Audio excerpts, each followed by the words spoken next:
Hey everybody, it's Irene with BrainStormAcres, and today I'm going to talk a little bit about seeds.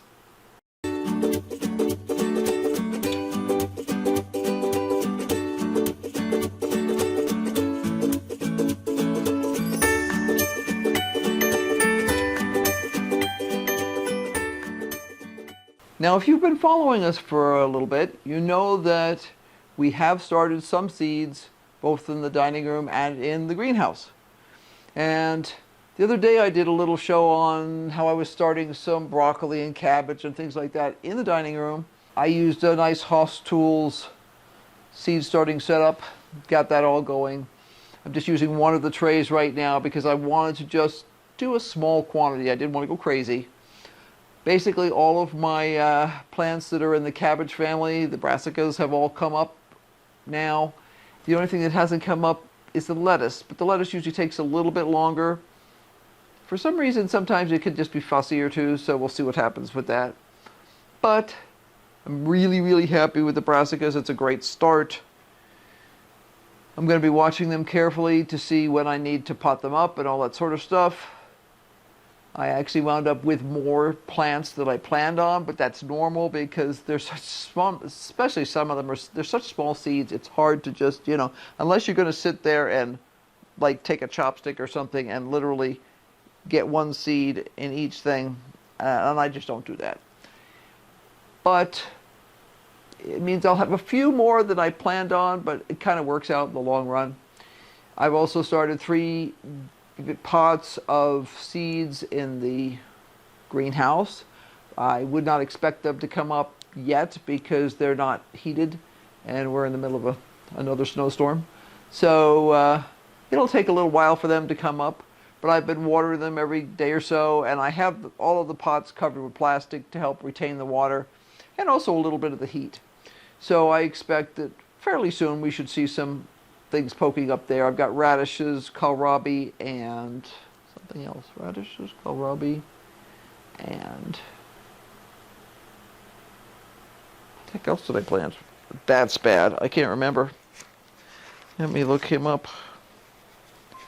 Radishes, kohlrabi, spinach.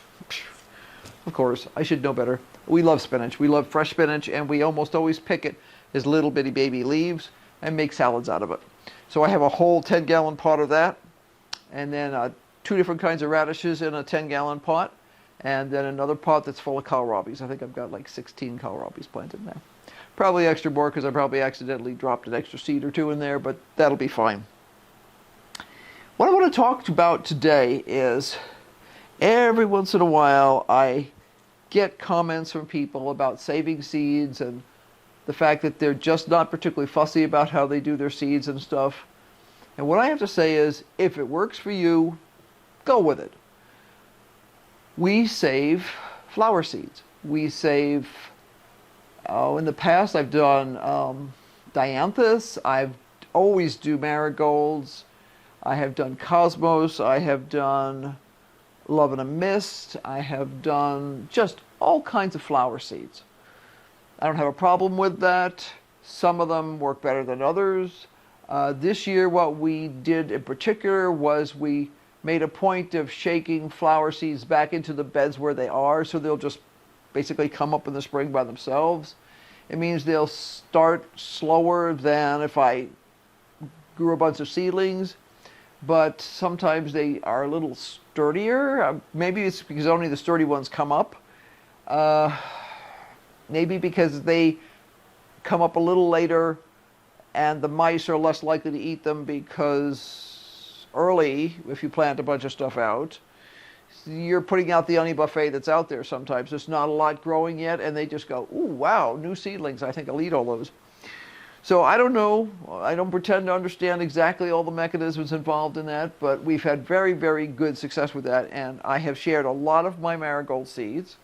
And what I tell people is I started out with some basic marigold plants, 2 or 3 different varieties over the years, and gee, I think we've been collecting those seeds for 8 or 10 years at this point. So I'm still getting good blooms, I'm still getting long enough stems that I can cut them for the occasional small vase of flowers in the kitchen. They make a really good cut flower.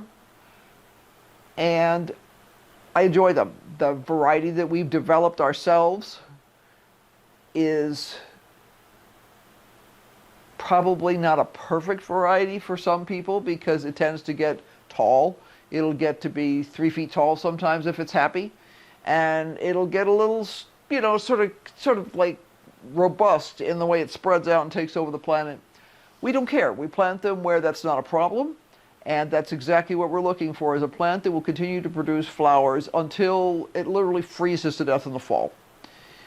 Now, when it comes to my vegetables, I am not as casual because I have very specific desires in terms of my garden. And I have had in the past the opportunity to trade seeds with a whole bunch of people, and I very, very rarely take advantage of it. I know it's a big thing. You go to seed swapping events and all that kind of stuff, but I am hesitant, and I'll tell you why. If I go to somebody like Johnny Select Seeds or Haas Tools, they're buying or growing, because it depends on the individual seed, quality seeds, which they are then testing for diseases. It is possible to bring disease into your garden from dirty seeds, basically. And I'm not talking like dirt on the outside of the seeds, but actually infected seeds. So for instance, if I buy lettuce, say, from Johnny's, it will say it is MT0-30. Now what does MT0-30 mean? It means lettuce mosaic virus. And in order to get the 0-30 designation, you have to test a minimum of 30,000 seeds to make sure they're clear. It doesn't say that there couldn't be one seed out there that has it, but they have tested 30,000 seeds to get that quality assurance. I'm pretty good with that. I really am. If I get lettuce seeds from a friend, and without knowing it, her lettuce seeds have something in them, I could now have infected my soil in my garden. And I know people have been trading seeds for centuries. Some of these things that are out there, I honestly think are relatively new. In other words, either we didn't know about them in the past, or they didn't exist. There's all kinds of bacterial leaf spots and mosaics and bacterial blights and funguses and things like that that can affect seeds. And I just want to give my garden the best chance that I possibly could to produce well. Now, I don't have a problem with collecting my own seeds and saving them. We do that every year with the Amanda Orange, which was a gift of seeds from CB's Garden and Greenhouse. And we love that plant, and it's great. There are sometimes downsides to saving seeds. I saw a video the other day, and it really reminded me. It's not that I didn't know. It's just sometimes you need to be reminded of things. Johnny Select Seeds doesn't do a ton of videos. Most of the videos they do are about new things that they're releasing. Like I saw one last year about their new basil, and I decided to try it because basil is a little fussy for me here. We have just a little bit too much downy mildew and other funguses in the air here, and I was just not getting the kind of crop that I wanted for my basils, so I got one of their downy mildew resistant basils, and I'll tell you what, freaking amazing. Going to grow that again for sure, definitely. And I chose a more compact plant too. I didn't want something that was going to get 5 feet tall. I wanted something that would, say you could put it in a pot on your patio, and it'd be awesome. So they did a video the other day called Hungarian Hot Wax, Johnny's OP Revival Project. Okay, it's basically the story of one of their projects.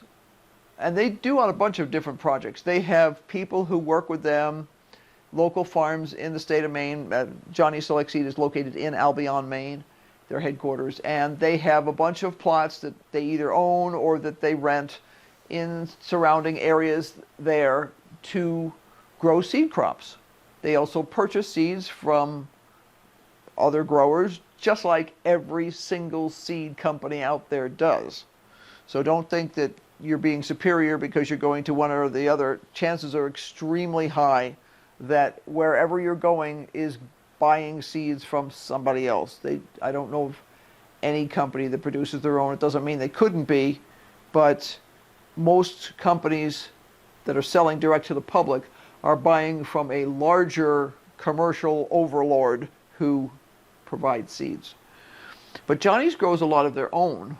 Haas does on some varieties too. I know they do because I've listened to Mr. Haas talk about it. In this case, what they did was they started the project in 2015. And they chose 5 different strains of commercially available Hungarian hot wax. The reason they started this project is that they noticed that the plants were getting floppy. In other words, instead of being a nice upright plant that makes it really easy to harvest, the plant structure had sort of degraded so that they were being a lot floppier. The branches were not as sturdy. The branches were more likely to break off during harvest or just from a windstorm. They were not keeping the fruit up out of the dirt, so they would get dirty. That means you've got to wash your fruit. That increases the likelihood of spoilage. The shape of the fruit had degraded. In some cases, the flavor of the fruit was not as good. So they started with 5 different commercially available strains, and they grew them all summer. And at the end of the summer, they went through them, they tasted them, they looked at the form of the plant, they looked at the form of the fruit, the productivity, the whole thing, and they chose the best 2. 2016, 2017, 2018, 2019, 2020, 2021. Every single year they did that, choosing the best, the best, the best. And at the end of 2021, they had a good size seed crop that they could then process and sell in 2022. So it's not a really long video. I want to say it's less than 5 minutes, but I'm going to have Henry add the URL for that video to this in the show notes, or maybe on the screen, or both, because it's really worth checking out. They show you the whole process, and what's even cooler to me, well, I enjoy the process, but is they show you how they actually harvest these things. Now, these are spicy. They have to be harvested with gloves, because if you're harvesting a whole ton of these things, you'll wind up with the capsicum that makes stuff hot on your hands, and don't touch your eyes, and don't touch a lot of other parts of your body either. And especially if you're harvesting a lot of them, this could be a problem. They also show the process of taking the ripe fruit, which is in 5-gallon buckets, taking it back to Johnny's headquarters, and actually turning it into seeds. They show they've got masks on, they've got eye protection, the whole 9 yards, and they run this big machine that crunches up the plants and pulls out the seeds, and then they dry them carefully and stuff. And then they do a germination test after this whole process is over to make sure that they're getting at least a decent germination. I did not realize until I watched this this video, that there is actually a USDA standard for germination rates. I just didn't know it. When I think about some of the bad germination rates I've gotten from secondary and tertiary seed providers, I'm like, okay, well, maybe they had good germination rates but didn't handle it correctly, because you could take the best seeds in the world and you could ruin them. You know, just throw them on the, just throw a pack of seeds on the windowsill in the sun for a few weeks and see how well they germinate. Ooh, probably not real well. So if you're not handling the seeds all the way along the correct way, it can really screw things up. Totally destroy your germination, possibly kill all the seeds. The reason I bring up this video is because I think a lot of people have a kind of a lack of understanding, I guess you'd say.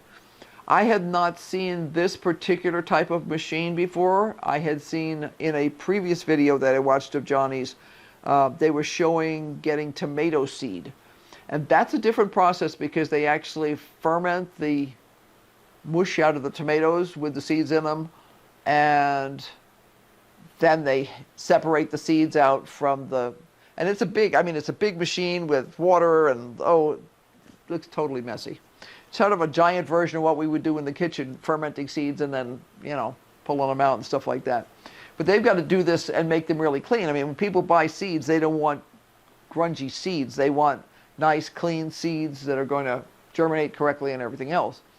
So I was aware of the process. I just hadn't thought about the problem of dealing with hot peppers, because that is a problem. You know, like, don't breathe that stuff. Even if you like spicy things, you really don't want to be breathing in a lot of capsicum. So yeah, it's just an interesting idea. And it also talks, because it's talking about, you're doing it in the field. These are OPs. These are open pollinated plants. And that means that there's no, I mean, some people think that when you talk about breeding a new variety or something, it's always some terrible thing in a test tube in some lab using terrible techniques that could introduce all kinds of awful things to the plant. No, these are grown in a field. The only way you could speed up this process, and I'm sure that there are companies that do it, is if you grew them in greenhouses. We have seen seed crops in the field before, and I don't know where the heck we were. It was somewhere out in the Midwest.